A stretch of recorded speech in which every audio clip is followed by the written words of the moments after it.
Titimplahan ko muna itong pork ribs ng toyo, suka. Ilalagay ko na rin dito itong brine ng pineapple tidbits. Yan yung sabaw. Maglalagay din ako ng paminta.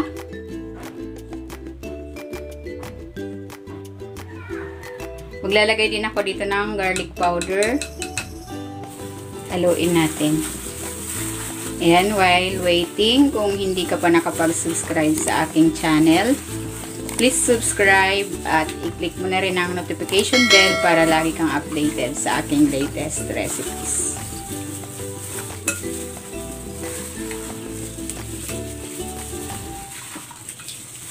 Ayan, okay na ito. Ibabad muna natin ito for at least 30 minutes. Maglalagay ako ng konting cooking oil.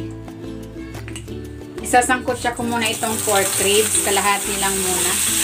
Tinanggal ko na yan sa pagkakababad. Tinabi ko muna yung marinade.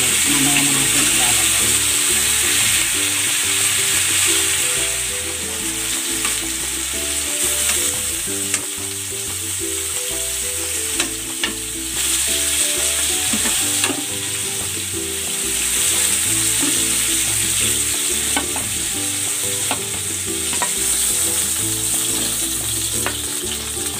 Isa lang natin itong kalahati.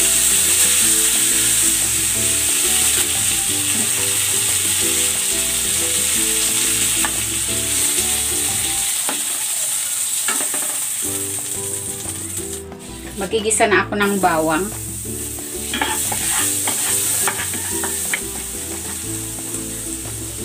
Lagay na rin natin itong sibuyas.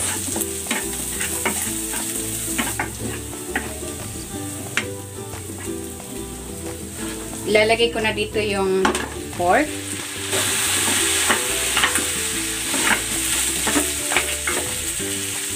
Ilalagay ko na itong kalahati ng pinya para lumasa na. Yung kalahati mamaya na natin ilalagay. Ibubuhos ko na dito yung pinagbabaran. Tinabi ko lang ito kanina. Maglalagay ako ng tubig para lumambot yung ating pork. Yan, nilagay ko na yung laurel at ang pamintang buo. Takpan natin. I-simmer natin ito for 40 minutes to 1 hour or hanggang sa lumambot yung ating pork. Yan, ito na yung ating pork ribs. Malambot na ito.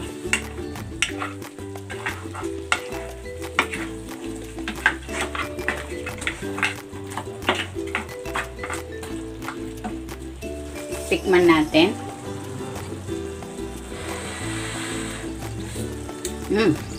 Tamang-tama lang yung alat at ang asim.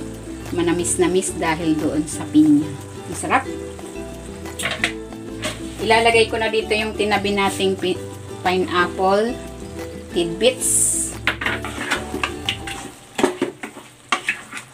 Ayan, luto na itong ating adobong pork ribs with pineapple. Hanguin na natin.